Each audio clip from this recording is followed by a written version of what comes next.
अगर कोई भी पार्टी आपको बड़ा मौका दे देती है कि विक्रम जी अब आप इस पद पे नियुक्त किए जाते हैं, तो जिम्मेदारी को कैसे लेंगे और कैसे संभालने की कोशिश करेंगे? मैडम पहले तो वो देखा जाएगा क्या है, किस पद पे दे रहे हैं, क्या है वो, क्या मेरी और जो भी जिम्मेवारी होगी मुझे लगता है कि मैं बखूबी उसको निभाऊंगा। कि कोई भी ऐसा व्यक्ति जो नशा बेचता हो या नशा को बढ़ावा दे रहा हो तो हमें बताइए, हम उस पर कार्रवाई करेंगे। अब ऐसा तो अभी इतना डर के जो जीने का कोई फायदा भी नहीं है। अब ये तो कल को उसका बेटा करने लग जाएगा और डर के आज दूसरों को नहीं बताएगा। मैडम जब सरपंची का मैंने फॉर्म भरा था ना, तब फिर सारे गाँव से एक ही आवाज आई, चाहे वो शेड्यूल कास्ट वाले हो, चाहे हमारी कास्ट वाले हो, या फिर कोई भी आदमी हो, चाहे छोटा बच्चा हो 5 साल का, जिसको बोलनी आती है ना, जो बोलता था ना, वो एक ही बात बोल रहा था कि विक्रम पहलवान सरपंच बन चुका है, जीत गया है। कुछ भी करना है तो एक जगह ध्यान रखना पड़ेगा, अगर मछली की आंख में तीर मारना है तो।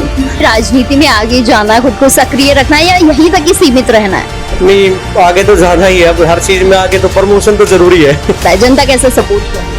बहुत ज्यादा प्यार कर रही है। गाँव वालों की बात करें तो कैसे support? अभी आपके वहाँ बैठे थे तभी फोन आ रहे थे गाँव से, तो आपने सुना भी होगा क्या बोल रहे थे कि बहुत अच्छे काम करवा रहे हो, इतने काम कभी हमने देखे नहीं। हमारे तो गाँव में जब बच्चा पैदा होता है तो वो सीधा यही सोचता है फौज पुलिस में जाऊंगा। हमारे गाँव को तो वैसे बोलते ही फौजी होगा गाँव में। जो 10 साल पहले गया होगा ना कोई आदमी वहाँ पे और आज जाएगा तो उनको पता नहीं चलेगा कि अपन वही नांगल चौधरी में आ गए। उन्होंने नक्शा बदल के रख दिया। यूथ को जितना आगे लेके जाएंगे उतना ही आगे बढ़ेगा देश। और यूथ के लिए मैं सबसे ज्यादा तो उनको एक ही चीज करता हूँ कि नशे से दूर रहे। वो जिले में 2nd नंबर पे हमारा ही गांव है और हमारे गांव में ब्रिगेडियर भी रह लिए, आईजी भी रह लिए, डीआईजी भी रह लिए, अच्छे अधिकारी भी रह लिए हमारे गांव में, डिफेंस में बहुत सारे। यूथ को क्या मैसेज देना चाहोगे? यूथ को मैडम ये मैसेज, बस आगे बढ़ो, ये नशा उसी के चक्कर में, बदमाशी के चक्कर में ना पड़ के और अपना ध्यान केंद्रित करो।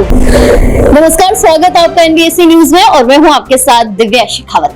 आज मेरे साथ एक डायनामिक पर्सनालिटी है, यूथ है, उभरते हुए सितारे हैं। सबसे पहले उनको थोड़ा सा परिचय दे देती हूँ, उसके बाद हम अपनी वार्ता को जारी रखते हैं। मेरे साथ हैं सरपंच कहीं या सरपंच एसोसिएशन के अध्यक्ष विक्रम चौधरी कह लें या फिर विक्रम पहलवान। सबसे पहले बहुत स्वागत है विक्रम जी आपका। नमस्कार जी।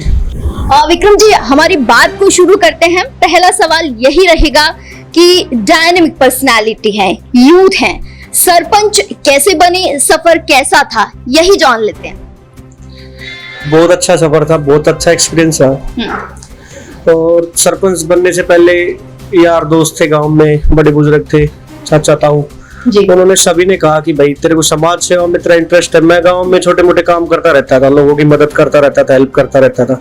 तो उन्होंने बोला कि कोई छोटा एक ऐसा पद ले ले जिससे तू एक स्ट्रॉन्ग बनेगा गांव में। भाई पद होगा तो अलग ही वो रहेगी, एक वैसे करेंगे तो ठीक है। तो उन्होंने बोला आप सरपंच का पर्चा भर दो और आप बन जाओगे। तब तक मेरे को पता नहीं था ज्यादा कुछ सरपंच के बारे में, या कभी सोचा भी नहीं था मैं सरपंच भी बनूंगा। हाँ, ये सोचा था कि भाई मैं सेवा करूँ गाँव के लोगों की, अपने कोई भी अच्छा एक कार्य करूँ, किसी के काम आऊँ। मतलब मेरी जिंदगी मतलब ये है कि मैं किसी के काम हूँ, जितना हो सके उतना काम हूँ। तब मैंने फार्म भरा और सबसे बड़ी जीत हुई मेरी, आज तक के इतिहास में सबसे बड़ी जीत हुई। सभी ने इतना प्यार दिया मेरे को, सबसे बढ़िया जीत हुई फिर मेरी। अच्छा, अगर सरपंच नहीं बनते, एक अगर हम माने, तो क्या कोई ड्रीम था कि नहीं मुझे इस फील्ड में जाना, ये बनना है, कुछ ऐसा था मन में? हाँ, मैं स्पोर्ट्समैन था पहले। मैंने 10th क्लास में था तब से ही मेरा स्पोर्ट्स में इंटरेस्ट था। मैं ताइक्वांडो में गोल्ड मेडल लेके आया था उस टाइम। उसके बाद में मैंने गेम चेंज कर दिया, फिर मैंने पहलवानी करी कई दिन तक। फिर मेरा पैर का लिगामेंट टूट गया, तो फिर वो दोबारा मैंने ऑपरेशन भी करवाया और ठीक नहीं हुआ, सक्सेस हो नहीं पाया वो।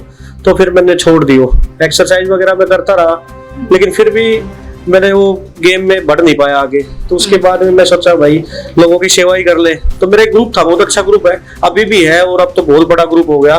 तो वो सारे के सारे कहते थे भाई कोई काम करते हैं हम, कोई ना कोई किसी ना किसी प्रकार से काम आते ही रहते थे। तो उस चक्कर में फिर मैं सोचा राजनीति में जाए तो थोड़ा अच्छा रहेगा।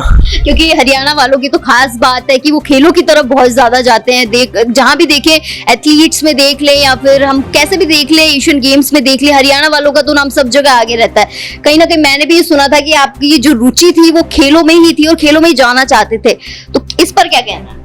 हाँ जी, मैं बिल्कुल खेल में ही था और काफी दिन तक था। अभी भी मेरे को बहुत इंटरेस्ट है, अभी भी मैं खेलने लग जाता हूँ। कोई बच्चे दिखते हैं उनके साथ करने लग जाता हूँ। अभी भी मैं एक्सरसाइज वगैरह करता रहता हूँ। जब मैं फ्री होता हूँ तो मैं एक्सरसाइज जरूर करता हूँ। अपने घर पे छोटा सा बना रखा है एक्सरसाइज करने के लिए भी, मैंने सारा सामान वामान रखा हुआ है, ट्रेडमिल भी है, सारी जो करता हूँ एक्सरसाइज की मेरी अभी भी मतलब की एक मन में रहती है। मन नहीं बदला नहीं, अभी मन करता ही है। और पास में हमारे गाँव के पास में अखाड़ा है तो वहां भी चला जाता हूँ। जब मैं ज्यादा फ्री होता हूँ तो वहां भी चला जाता हूँ, शाम को उनके पास थोड़ी बहुत करके आ जाता हूँ, उनकी देख के आ जाता हूँ। जी। सरपंच बनने के बाद ये भी रहा होगा ना कि भाई राजनीति में आगे जाना, खुद को सक्रिय रखना, या यहीं तक ही सीमित रहना है? नहीं, आगे तो जाना ही है। अब हर चीज में आगे तो प्रमोशन तो जरूरी है। अच्छा, तो प्रमोशन का वेट कर रहे हैं आप? भाई मेहनत कर रहा हूँ, प्रमोशन तो जनता देगी। अभी क्या लगता है जनता कैसे सपोर्ट कर रही है? बहुत ज्यादा प्यार कर रही है। आपके गांव वालों की बात कर लूं, वो कैसे सपोर्ट? अभी आपके वहां बैठे थे तभी फोन आ रहे थे गांव से, तो आपने सुना भी होगा क्या बोल रहे थे कि बहुत अच्छे काम करवा रहे हो, इतने काम कभी हमने देखे नहीं। और बाकी देखते हैं, अभी तो मैं तो अपना पूरा 100% दूंगा। अच्छा, घर परिवार की बात कर ले, पारिवारिक परिवेश की बात कर ले। मैंने सुना आपके पिताजी डिफेंस से जुड़े हुए हैं। छोटे थे तब माहौल कैसा था, और फिर जब आपने अपनी इच्छाएं पिताजी को बताई तो कैसा रिएक्शन था? ये दोनों ही बातें मैं जानना चाहूंगी। हमारे तो गांव में जब बच्चा पैदा होता है तो वो सीधा यही सोचता है फौज पुलिस में जाऊंगा। हमारे गांव पहलवानी भी सोचते हैं। हाँ, मतलब फौज पुलिस, वही गेम से, कोई गेम से जाना चाहता है, कोई डायरेक्ट जाता है। मतलब तो हमारे गांव को तो वैसे बोलते ही फौजियों का गांव है। सबसे ज्यादा फौजी हमारे गांव में, शायद जिले में 2nd नंबर पे हमारा ही गांव है। और हमारे गांव में ब्रिगेडियर भी रह लिए, आईजी भी रह लिए, डीआईजी भी रह लिए, अच्छे अच्छे अधिकारी भी रह लिए हमारे गांव में, डिफेंस में बहुत सारे। तो हमारा तो परिवार, मेरा दादा भी आर्मी में था, पापा भी, भाई भी, बड़ा भाई है वो भी, तो सारे इसी से जुड़े हुए हैं। फिर गेम में मेरे पापा का खुद का भी इंटरेस्ट था कि मैं लड़के को गेम करवाऊंगा। मेरे भाई को करवाना चाहते थे, फिर वो 12th पास करके वो नौकरी लग गए पुलिस में। तो बाद में उन्होंने मेरे पे काफी फोकस किया, मेरे को रखा साथ में, अपने साथ रखते थे चंडीगढ़, मैं वहां भी करता था। तो काफी सारा उनका सपोर्ट रहा मेरे हमेशा। फिर उनकी तबीयत खराब हो गई, उनकी एक्सपायर हो गई, तो उसके बाद फिर मैंने इतना ध्यान नहीं दिया और चोट वगैरह लगी, तो फिर वो लाइन छूट गई। मतलब आगे कर नहीं पाए। पिताजी को देखते तो खुद को नहीं लगा कि मुझे भी डिफेंस में जाना चाहिए? बच्चे होते हैं अमूमन पिताजी को देखते हैं, ड्रेसअप रहता है, तब नहीं लगा कि भाई मुझे भी इसी फील्ड में जाना चाहिए? बिल्कुल लगता था। हमारा तो सपना ये था कि भाई हम फौज पुलिस में जाएंगे। जब तक तो सोचते ही थे, कभी सोचा ही नहीं था सरपंच वाला। तो बड़े हुए तो सब चेंज हो गया। बिल्कुल बिल्कुल, कभी सोचा ही नहीं था वो तो। अच्छा, एक सवाल पूछ लेते हैं राजनीति से जुड़ा, कौन सी पार्टी को सपोर्ट करते हैं? मैडम, मैं पार्टी को तो किसी को सपोर्ट करता ही नहीं हूँ, मैं व्यक्ति विशेष को सपोर्ट करता हूँ। राजनीति में जाएंगे तो क्या खुद की पर्सनल पार्टी बनाएंगे? नहीं, अभी पर्सनल पार्टी ये तो बहुत उच्च लेवल की बातें हो गई। पर मैं तो है ना आदमी को सपोर्ट करता हूँ। हमारे क्षेत्र में कभी भी इतने विकास कार्य नहीं हुए। नांगल चौधरी विधानसभा लगता है मेरा, वहां से एक व्यक्ति है डॉक्टर अभय सिंह यादव, जो बेस्ट एमएलए का खिताब उनको 2 बार मिल चुका है। और अपने बजट का, जो एमएलए का होता है ना, सबसे पूरा बजट उन्होंने खर्च किया है। और इतने काम करवा रहे हैं जिनका कोई आप बता नहीं सकते। उधर आप जाओगे तो जो 10 साल पहले गया होगा ना कोई आदमी वहां पे, और आज जाएगा तो उनको पता नहीं चलेगा कि अपन वही नांगल चौधरी में आ गए। उन्होंने नक्शा बदल के रख दिया जी। तो हम व्यक्ति को सपोर्ट करते जी, और उनके साथ है, उनके साथ है, बिल्कुल उनके काम के साथ है, उनके साथ। जिस तरीके से आप काम कर रहे हैं तो जनता आपको भी सपोर्ट करेगी जी। मैं काम इसीलिए कर रहा हूँ कि मुझे सपोर्ट करे। मतलब ये तो पक्का इरादा है कि मुझे राजनीति में आगे जाना और एक ना एक पार्टी को तो चूज करना ही है। वो आगे की बातें हैं, वो बहुत बड़ी बातें हो जाएंगी, वो तो अभी कुछ नहीं पता पार्टी का तो। जी। चलिए एक सवाल पूछ लेती हूँ। हाल फिलहाल में लोकसभा चुनाव चल रहे हैं, आप खुद युवा है, क्या लगता है कि युवाओं की इम्पोर्टेंस इन चुनाव में कितनी है, कैसे है, और कैसे युवा अपने आप को रिप्रेजेंट करें? युवाओं की तो भूमिका आजकल हर इलेक्शन में रह गई। जैसे आपको भी पता होगा, हर इलेक्शन में, मेरे इलेक्शन में भी सबसे छोटा इलेक्शन होता है सरपंच जी का, उसमें भी युवाओं का अहम रोल होता है। और लोकसभा में भी अहम रोल। आजकल इलेक्शन में युवाओं का रोल तो हर में रहता है। आजकल युवा है वो पॉलिटिक्स में बहुत ज्यादा इंटरेस्ट लेने लग गया। पहले वाली बात नहीं है कि बूढ़े बुजुर्ग करते थे फैसला इलेक्शन का कि भाई उसका डाल दो, उसका डाल। नहीं, आजकल युवा आगे आ रहे हैं इलेक्शन में, हर इलेक्शन में युवाओं का ही है सिस्टम। तो राजनीति में आप अपना मार्गदर्शक किससे मानते हैं कि भाई मुझे व्यक्ति पसंद, इसकी कार्यशैली पसंद है? कोई और व्यक्ति विशेष हो यादव साहब के अलावा? डॉक्टर अभय सिंह यादव, उनको ही मानता हूँ। यादव साहब के अलावा कोई हो? नहीं, उनके अलावा तो जी इतना तो पता नहीं, लेकिन उनका जो काम है ना, मैंने आज तक काम देखे नहीं। सच्चाई ये है कि इतने काम किए उन्होंने कि मैं उनका काम का दीवाना हूँ। वो काम इतने कर रहे हैं, और उनका जो रहन सहन का ढंग है, बोलने का ढंग है, बहुत ही सिंपल रहते हैं। कोई वो नहीं। अभी भी उनको मंत्री बनाया है, सिंचाई मंत्री, उन्होंने सिक्योरिटी लेने तक मना कर दी। चंडीगढ़ में कोठी मिलती है, वो कोठी लेने तक मना कर दी। तो बहुत अच्छा लगता है मेरे को उनका व्यक्तित्व भी। अच्छा, अगर आपको ऐसी चीजें मिलेंगी तो मना कर देंगे आप भी? हाँ, उनके चिल्ले है तो फिर मना करेंगे। उनके पच्चीनों पे चलेंगे तो ये होता है ना भाई, मैं क्यों मना करूंगा? सिक्योरिटी मिल रही है, अपनी सुरक्षा मिल रही है, गाड़ी मिल रही है, बंगला मिल रहा है, कौन मना करना चाहेगा? नहीं, वो भगवान की दया से जितना है उसमें खुश हूँ मैं, बहुत है। जितना है मेरे पास, मुझे कोई दिक्कत नहीं है। चलिए, बढ़िया बात है। अच्छा, अगर विक्रम जी आगे बढ़ते हैं और यूथ के लिए क्या कुछ करना चाहेंगे, अपने क्षेत्र के लिए क्या कुछ नया करना चाहेंगे, क्या दिमाग में है? यूथ के लिए मैडम देखो, यूथ है ना, जो यूथ को जितना आगे लेके जाएंगे उतना ही आगे बढ़ेगा देश। और यूथ के लिए मैं सबसे ज्यादा तो उनको एक ही चीज करता हूँ कि नशे से दूर रहे वो। आपके हरियाणा में तो बड़ा नशा किया जा रहा है, पंजाब की बात कर ले, यहाँ भी नशे की इवन यूथ को कुछ ज्यादा ही लत लग रही है, इस पर क्या कहोगे? वही तो मैं बता रहा हूँ आपको, नशे में जो युवा जा रहे हैं ना, अभी पीछे मैंने प्रोग्राम रखा था, 10-15 दिन हो गए, सभी को बुलाया था, सभी लड़कों को, उनको समझाया भाई नशे में मत जाओ। ये सूखे नशे आ रहे हैं पंजाब के मॉडल पे, हरियाणा में जो बढ़ रहा है ना नशा, उसी को रोकने के लिए मैंने अभी हर गांव में मैंने अभी 10 लड़कों की टीम बनाना शुरू किया है। तो अभी मैंने मीटिंग ली थी 10-15 दिन पहले, तो मेरे क्षेत्र के 25 एक गाँव है शायद, उनमें हर गाँव में मैं 10 लड़के जोड़ रहा हूँ। जो भी नशाई बेचता होगा, जो भी नशा इसको बढ़ावा देता होगा, उनकी पहचान करी जाएगी, और उनकी पहचान करने के बाद उनकी प्रशासन तक उनकी शिकायत दी जाएगी, और उसके बाद उन पे कार्रवाई करवाई जाएगी। ये तो चलिए ठीक बात हो गई कि आप अपने स्तर पर कर रहे हैं, कि आपको लगता है कि यूथ को नहीं करना चाहिए। आपको नहीं लगता कि प्रशासन को करना चाहिए, पहले से ही करना चाहिए? अगर पहले से ऐसी चीजें हम इम्प्लांट करेंगे या रोक करेंगे तो ये चीजें बढ़ेगी नहीं। और अब जब लोग इतना आगे बढ़ रहे हैं, 2024 का 25 आने वाला है, इतने आगे बढ़ रहे, मोदी का विजन लोग लेकर चल रहे हैं, तो लगता नहीं है कि ये चीजें पहले से ही हो तो ज्यादा बेहतर है? मैडम देखो, प्रशासन अपना काम कर रहा है, ये नहीं कह सकते कि प्रशासन काम नहीं कर रहा। अब छोटी छोटी इकाई में प्रशासन नहीं घुस सकता, जैसे गांव की गली में, वो तो अपने को अपनी भी जिम्मेवारी बनती है ना कि भाई कोई आदमी बेच रहा है नशा, तो उसकी अपन वहां तक बात तो पहुंचाए।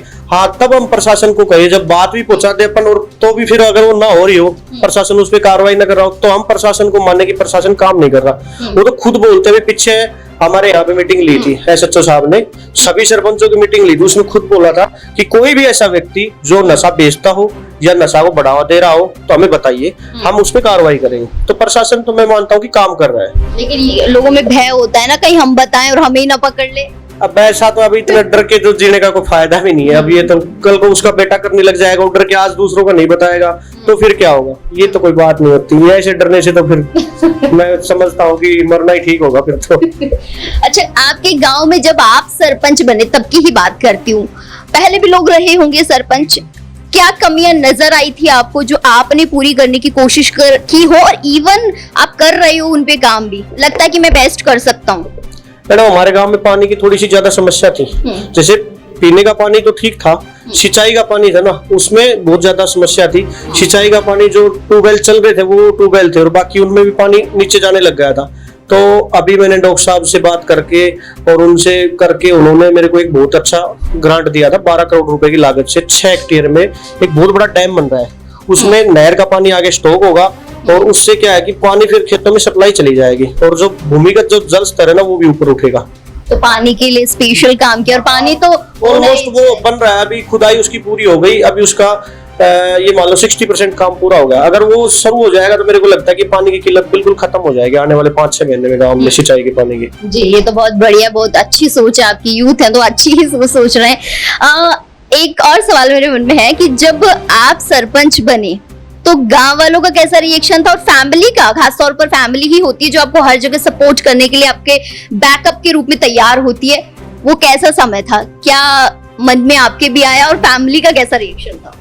मैडम जब सरपंची का मैंने फॉर्म भरा था ना, तब फिर सारे गांव से एक ही आवाज आई, चाहे वो शेड्यूल कास्ट वाले हो, चाहे हमारी कास्ट वाले हो, या फिर कोई भी आदमी हो, चाहे छोटा बच्चा हो 5 साल का, जिसको बोली आती है ना, जो बोलता था ना, वो एक ही बात बोल रहा था कि विक्रम पहलवान सरपंच बन चुका है, जीत गया है। और फिर उसमें इतनी बड़ी जीत हुई कि आज तक कभी हुई नहीं, इतनी बड़ी जीत हुई मेरी। सभी का बहुत अच्छा रिएक्शन था, और सभी ने एक दिल से सपोर्ट करी। तो एक तरफा सा चुनाव हो गया था, कोई ज्यादा खास मेरे को जोर आया नहीं, गाँव वालों ने बैठे बैठे ही बना दिया, कहने का मतलब ये है।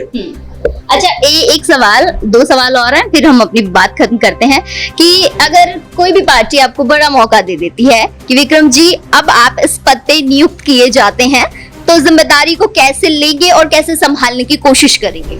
क्योंकि एट द एंड तो कहीं ना कहीं तो आपको कुछ बड़ा करने का प्लान होगा ही, और पार्टी भी मौका दे देती है, तो क्या सोच है? मैडम पहले तो वो देखा जाएगा क्या है, किस पद पे दे रहे, क्या है वो, क्या मेरी, और जो भी जिम्मेवारी होगी मुझे लगता है कि मैं बखूबी उसको निभाऊंगा। मेरे को ये लगता है, खुद में कॉन्फिडेंस है कि मैं बढ़िया काम करूंगा, जो भी मेरे को जिम्मेवारी मिलेगी ना।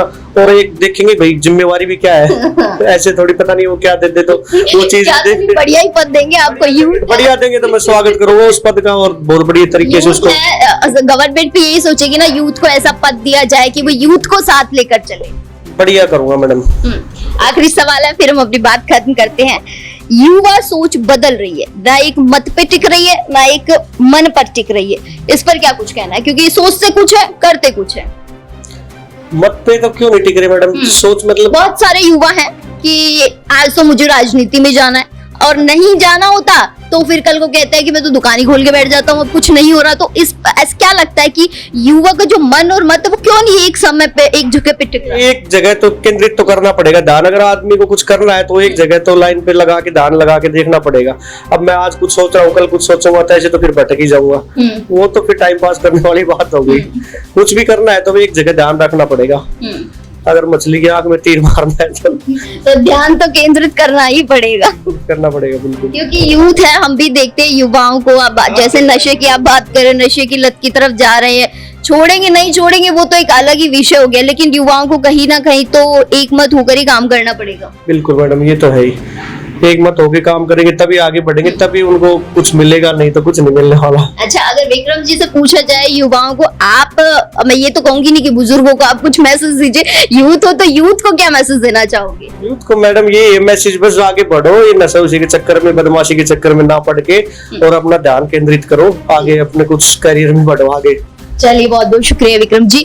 तो ये थे मेरे साथ विक्रम चौधरी जी, जिन्होंने बताया कि यूथ को कैसे आगे बढ़ना चाहिए। खुद सरपंच है, एक गांव के यूथ हैं, डायनेमिक पर्सनालिटी हैं, उभरते हुए सितारे हैं। तो उन्होंने बताया कि जब राजनीति में मेरा जाना होगा तो वो अलग विषय है, मैं कैसे काम करूंगा उस पर थोड़ा भी काम चल रहा है। लेकिन खास तौर पर इन्होंने युवाओं को ये कहा है कि हरियाणा पंजाब में जो नशे की लत में युवा पड़ रहे हैं, उन्हें नशे से दूर रहना चाहिए और अपने कैरियर पर ध्यान देना चाहिए।